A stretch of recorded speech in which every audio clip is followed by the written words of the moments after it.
3 దినాలు అవి 3 దినాలు అయింది. ధాన్యం కూడా గవర్నమెంట్ కొంటలేదా? పచ్చి ఉన్నందుకు కొంటలేదా? పచ్చి ఉన్నందుకు కొంటలేరా? గవర్నమెంటే కొంటలేదా అంటున్నావా? అదే చెప్పాలి కదా, గవర్నమెంట్ కొంటలేదా? ఇంతకుముందు తెలుస్తుంది. నువ్వు చెప్పమ్మా. మీరేం సమస్య మాజీ మినిస్టర్ వచ్చి ఒడ్లు కొంటలేరా అని అన్నారంట. ఎందుకు కొంటలేరా అనేది చెప్పాలి మీరు. ఒడ్లు ఎండలేవా, నిజంగానే కొంటలేరా? ఎండనందుకు కొంటలేరా? ఎండమని చెప్పిపోతున్నారు అధికారులు, చెప్పిపోతున్నాయి. మంచి ఎండ పెట్టాం కానీ దేవుడు మనకు అనుకూలిస్తలేదు కాబట్టి, మనకు వాతావరణం అనుకూలిస్తలేదు కాబట్టి ఎండలేవు. మూడం పడ్డది, ఎండ కూడా ఎండలేదు. అది నిన్న అడిగినప్పుడు నేను చెప్పు. శ్రీనివాస్ గౌడ్ ఒడ్ల కొనుగోలు గురించి మాట్లాడడానికి ఇక్కడ మమ్మల్ని అందరినీ మా మాజీ అధ్యక్షుడు వెంకటయ్య, మా మాజీ జనరల్ సెక్రటరీ ఏం లకృష్ణన్న,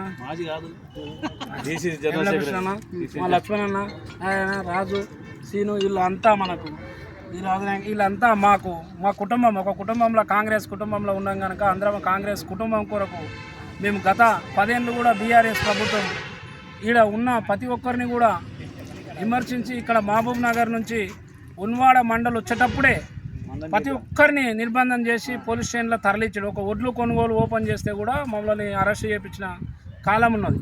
ఇప్పుడు మహబూబ్ నగర్ ఎమ్మెల్యే ఎన్ఎన్ శ్రీనివాసరెడ్డి గారు గెలిచిన ఎంబడి నుంచి ఒక్కరిని కూడా పోలీస్ స్టేషన్ తరలియాలి. ఇంకొకటి ఒడ్లు కొంటలేడు అనేది ఒకటి చెప్పినప్పుడు వాళ్ళ దురదృష్టము పాపాత్ములు కరువులలాగా కాలం వెళ్ళినప్పుడు ఓనకాలం కాలే. ఫస్ట్ ఓనకాలం వాళ్ళని చూసి వాళ్ళే గెలుస్తారేమో అని ఓనకాలం ఆగి దేవుడు కర్ణించి మా కాంగ్రెస్ పార్టీ గెలిచినాక సత్యచామలంగా చెరువుల నుండి పుసాటిగా ఒడ్లు వండుతున్నాయి కనుక ఆ ఒడ్లు కొనుగోలు కేంద్రాలు ఓపెన్ చేయడానికి నిదానంగా వండినాయి. వర్షాలు కూడా వాళ్ళ పాపాత్ములు ఉన్నప్పుడు వర్షాలు వచ్చినప్పుడు ఓనలు పడుతున్నాయి. మేమంతా కాంగ్రెస్ పార్టీ పుణ్యాత్ములు, పాండవులకు ఎప్పుడు పుణ్యాత్ములు కనుక ఖచ్చితంగా ఒడ్లు ఎండే వరకు ఓనలు కూడా రావు. మా ప్రభుత్వం, మా సీఎం రేవంత్ రెడ్డి గారు మంచిగా దేవుణ్ణి కోరుకొని ప్రభుత్వం ఏర్పాటు చేసిండు. ఈరోజు ఖచ్చితంగా రుణమాఫీ చేయలేడు, ఒడ్లు కొనలేడు అనేది ఒక తప్పుడు ప్రచారాలు చేయడం వలన మేము ఎందుకంటున్నామంటే ఖచ్చితంగా ఒడ్లు కొంటాం. ఎప్పుడు కొంటాము? వాళ్ళు గతంలో 14 నుంచి 17% ఒడ్లు తేమొచ్చినప్పుడు ఉన్నాం. ఇప్పుడు గత రైసు మిల్లులకే ఇచ్చినాం. రైసు మిల్లు నేను సొంతంగా ఇంకా అట్టలే, కాంగ్రెస్ ప్రభుత్వం వచ్చి ఆ రైసు మిల్లులు ఏం పాటించారు, ఆ గతంలో జీవో ఏం అమలు చేసినారో అదే అమలు చేసి ఆ రైతుగానే ఒడ్లు కొంటాం.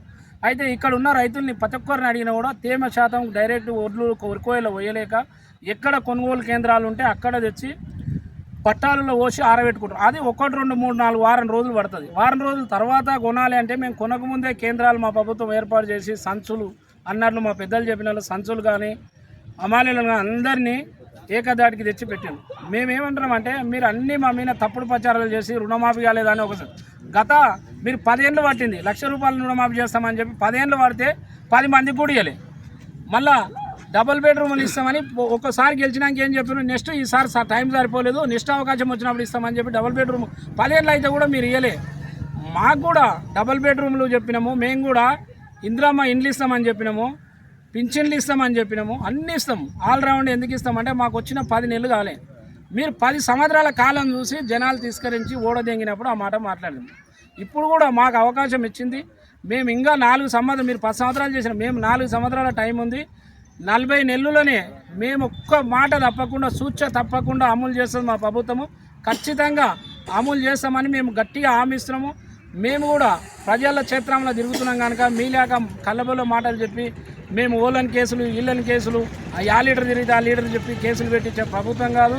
మేము అటువంటి దిగజారుడు రాజకీయాలు చేయలేదు. ఎప్పుడైనా మీరున్నప్పుడు కూడా మేము అట్లా తప్పుడు మాటలు మాట్లాడలే, ఇప్పుడు కూడా తప్పుడు మాటలు మాట్లాడాం. ఎందుకు మాట్లాడడం అంటే ప్రతి ఊర్లో మీరు ఏమంటారు, కాంగ్రెస్ గెలిచినాక ఏమిచ్చిందంటారు, ఒక కరెంటు బిల్లు నెలకు ఉన్వాడ మండల్లో 21 లక్షలు మాపిస్తున్నాం. ఇప్పటికి ప్రతి నెల ఒక గ్యాస్ సిలిండర్కు 10 లక్షల రూపాయలు ఇస్తున్నాం ఒక నెలలో.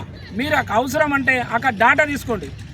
మీరు ఇచ్చే గవర్నమెంట్ ఇచ్చిన పింఛన్లు మేము ఎక్కడైనా బంద్ చేసామా? మీరు ఇచ్చే హామీలు ఎక్కడ బంద్ చేయకుండా కొత్త హామీలు సృష్టించినవి ఇస్తున్నాం. ఆ కొత్త హామీలు ఇవ్వడానికి పాత మేము ఏమన్నా రైతు బంధు బంద్ చేసినాని అన్నాం. రైతు బంధు మేము బంద్ చేయలే.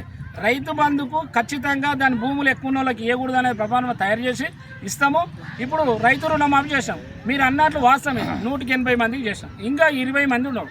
ఆ 20 మంది ఎందుకున్నాయంటే ఒక్క రేషన్ కార్డులో ఒక్కరికి 4 రకాల ఆధారాలు అడిగింది గవర్నమెంట్. ఒక్క రేషన్ కార్డు ఒక పేరు ఉండదు, ఆధార్ కార్డులో ఒక పేరు ఉండదు, పాస్బుక్లో ఒక పేరు ఉండదు, బ్యాంక్ అకౌంట్లో ఒక పేరు ఉండదు. ఈ రకాల పేర్లన్నీ టార్చర్ కానివి. ఖచ్చితంగా మీకు 10,000 ఉండొచ్చు, కాదంటలేము. కానీ 4 పేర్లు ట్రాలీ కానప్పుడు మీకు ఎట్లకెళ్ళి అమలు చేస్తుంది? నీకు ఎవరు అనుకొని ప్రభుత్వం మాపిస్తుంది? బ్యాంకులో ఏ పేరు తప్పు ఉంటే ఇన్ని గురించుకుంటూ మాట్లాడకుండా మీరు ఏం తెలియకుండానే ఒకరికి 5,000 ఉంటే మాపి రాలేదు, 20,000 ఉంటే ఒకటికి 2 అయినాయి. మేము మిత్తిగట్టకన ప్రభుత్వం గెలిచినాక 10 నెలలకు ఒకటికి 2 ఎట్లయితాయి? అది మాట్లాడడానికి అవగాహన కూడా ఉండాలి కదా. మీరు కూడా ఒక పెద్దలు, మినిస్టర్లు, మీ ఎన్నుకున్న వాళ్ళన్నా సలహాలు ఇవ్వాలి. మేము గెలిచి 10 నెలలకు ఒకటికొకటి ఎట్లయితే గెలిచి మేము 20,000 ఉంటే 50,000 అయినాయి, 40,000 అయినాయి అని చెప్పుకుంటున్నాం నిన్న మీటింగ్లో. ఇది చెప్పడము మాకు కూడా బాధాకరం. ఇట్లా తప్పుడు ప్రచారాలు చేస్తే ఇంకొకసారి మంచిగా మేము గౌరవంగా అన్నాని మాట్లాడుతున్నాము, నీవు బీసీ లీడర్గా ఉండవచ్చు, గౌరవిస్తాము, మంచిగా గౌరవించండి. రైలుపోని చేసిన మా కార్యకర్తలని మమ్మల్ని ఇప్పుడు ఇట్లా ఎల్లున్న జనాలతో మమ్మల్ని తిట్టిపియాలని ప్రయత్నం చేస్తే అంతకంటే రెట్టింపు తిట్టిపిస్తాము. రెట్టింపు అడ్డంగా కలిగి మేము మా పరిణామాలు కూడా చేసే శ్రీనివాస్ గౌడ్ గారు వచ్చి ఒడ్లు కొనుగోలు కేంద్రాలు లేనే లేవు, అసలు ఫోకస్ కేంద్రాలు ఈ ప్రభుత్వం ఉండనే లేదని చెప్పి ఎన్నెన్నో మాటలు మాట్లాడి ఏమేమో మాయ మాటలు చెప్పిపోతున్నాడు.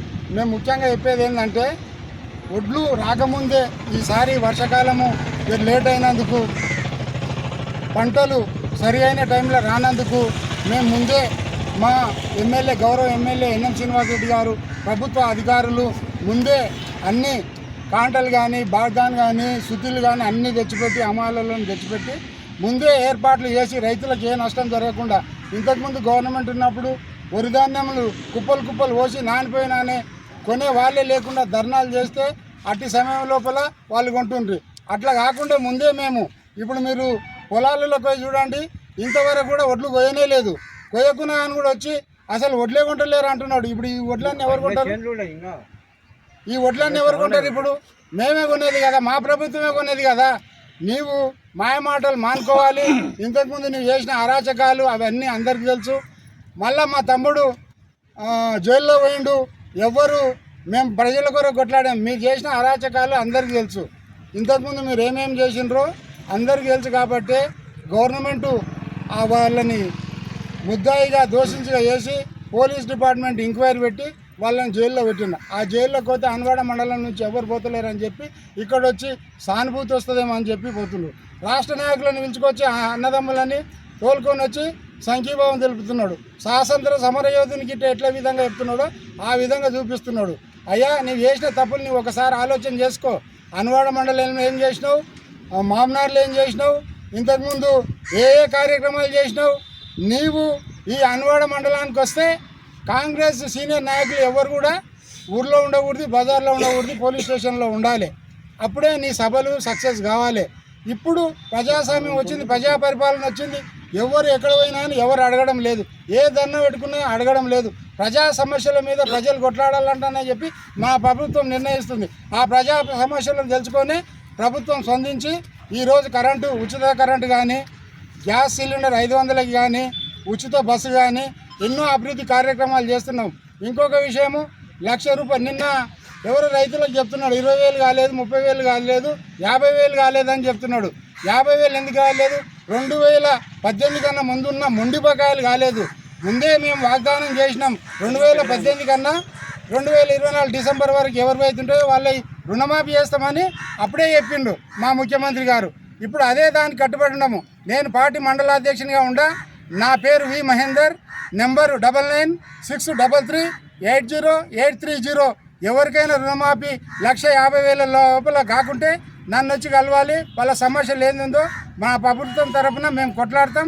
దాని పరిష్కారం అయ్యేటట్లు మేము ఈ రైతుల దగ్గర మరి ఏదో పెళ్ళికో పేరెంటానికో వచ్చి రైతుల దగ్గరికి వచ్చి ఈ రైతులు పండించిన ధాన్యాన్ని కొంటలేరని రైతులకు చెప్పి ఉంది. గతంలో శ్రీనివాస్ గౌడ్ గారు అధికారులకు ఆదేశించి వివిధ గ్రామాల్లో వచ్చి వరి కొనుగోలు కేంద్రాన్ని ప్రారంభించినప్పుడు నాణ్యమైన వడ్లు తీసుకురావాలి, తూర్పులు పట్టుకురావాలి, మంచిగా తీసుకొస్తారు అని చెప్పిన మంత్రివర్యులు ఈరోజు ఆ మాటను మార్చి ఇక్కడ తీసుకొచ్చి పోసిన వడ్లను కొంటలేరు అని చెప్తున్నారు.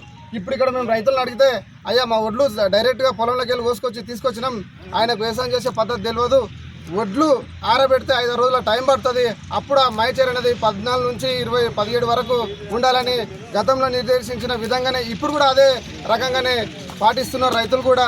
వారికి ఏదో తెలియక ఆయన తీసుకొచ్చి వడ్లు వస్తే ఆ వడ్ల కాడికి వచ్చి నిలబడి ఈ వడ్లు కొనాలని చెప్తున్నాడు. మరి గతంలో అట్లనే కొన్నావా?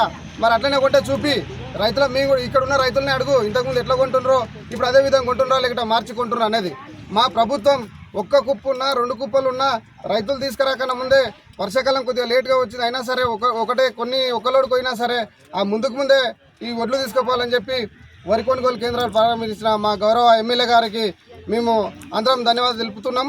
అదేవిధంగా శ్రీనివాస్ గౌడ్ గారు రైతుల క్రాప్ లోన్ గురించి మాట్లాడుతున్నారు. అయ్యా మాజీ మంత్రి గారు, మీరు ఇంతకుముందు క్రాప్ లోన్ మాఫీ చేసిన లిస్టు తీసుకురండి. మీరు ఎంత మాఫీ చేసినారో మా దగ్గర కూడా ఎంతమందికి మాఫీ చేసినామో లిస్టు ఉంది. మరి అప్పటికి ఇప్పటికి ఏమైనా తేడా ఉందా? అంతకంటే ఎక్కువ చేసినామో చూడండి. సాంకేతిక కారణాల వల్ల కొంతమందికి 2 లక్షల మాఫీ ఉన్నోళ్ళకి కాలేదు, 1,50,000 ఉన్నోళ్ళకి కూడా కొంతమంది కాలేనమాట వాస్తవమే. దానికి కూడా బ్యాంకులో డబ్బులు ఉన్న బుక్కుల కారణం కానీ లేకుంటే ఆధార్ కార్డు పాస్బుక్ 2 సమానంగా లేకపోవడం వల్ల కాలేదు. కానీ నువ్వు ఏకంగా ₹1 కూడా మాపలేదని చెప్తున్నావు. మరి నువ్వు గతంలో ఎన్ని వేల కోట్లు మాఫీ చేసినా చూపి, పత్రికా పరంగా చూపిస్తావా, విలేకరుల సమావేశాలు చూపిస్తావా? చూపి మేము కూడా మా ప్రభుత్వం వచ్చినాక ఎంతమందికి మాపైంది, ఎవరెవరికి మాపేయలేదని చూపిస్తాం, మాపైన వాళ్ళ పేర్లు కూడా చూపిస్తాం. మాపి యానంలో కూడా మాపి ఎట్లా అయితే అవుతుందన్నా కూడా రైతులతో తీసుకొని వాళ్ళకి ఏ రకంగా మాఫీ చేయాలనే మా ప్రభుత్వం చిత్తశుద్ధితో ఉంది. నీకు నిజంగా రైతుల పట్ల ప్రేమ ఉంటే నువ్వు ఎంతమంది మాఫీ చేసినా తీసుకురా. ఇంకోటి రెండో అంశం ఏంటంటే మా తమ్ముడిని అక్రమంగా కేసులు పెట్టి జైల్లో పెట్టారని చెప్పినావు. మాజీ మంత్రి శ్రీనివాస్ గౌడ్ గారు నీకు హెచ్చరిస్తున్నాం, మరియు తెలివింటో చూసుకోమని చెప్తున్నాం. ఏమంటున్నామంటే నువ్వు గతంలో ఇంతకుముందు హన్వాడకు రావాలంటే 50 మంది పోలీసు వాళ్ళని పిలిపించి ఫస్ట్ కాంగ్రెస్ నాయకులు ఎవరో తీసుకొచ్చి పోలీస్ స్టేషన్లో పెట్టి నువ్వు ప్రోగ్రాం చేస్తుంది. మా ఎమ్మెల్యే గారు ఈరోజు ఏ ఊరిలోకి అయినా ఎక్కడ పోలీసు వాళ్ళు అవసరం లేదు, వాళ్ళ డ్యూటీ పరంగా వస్తున్నారు. కానీ నువ్వు ముందు తీసుకొని పలా ఊరిలో పలానా టీఆర్ఎస్ నాయకులను తీసుకొచ్చి నిర్బంధించి ప్రోగ్రాం చేసుకునే పరిస్థితి లేదు. ఇప్పుడు అందరు హాయిగా ఉన్నారు కాబట్టి నువ్వు వచ్చి ఏదో రకంగా ఏదో ఉద్ధరిస్తా, ఏదో ఎంత తప్పు జరిగింది దీన్ని మొత్తం చక్కదిద్దని చెప్పడం సమంజసం కాదు. నువ్వు చేసిన గతంలో ఉన్న పాపాలు నేను వెంటాడుతున్నాయి. ఖచ్చితంగా నీకు చట్టపరంగా శిక్ష పడుతుంది. ఆ భగవంతుడు కూడా ఉన్నాడు. నువ్వే చెప్తావు పైన భగవంతుడు నిన్ను చూసిండు, అందుకే ఈరోజు ఆ పరిస్థితి వచ్చింది. నువ్వు ఇప్పటికైనా సరే అభివృద్ధిలో పాల్గొని అభివృద్ధి చేసేటోళ్ళకు సహకరించాలని ఈ అందరి సమక్షంలో కోరుకుంటూ ఈ అవకాశం ఇచ్చిన అందరికీ ధన్యవాదాలు తెలుపుకుంటున్నాను.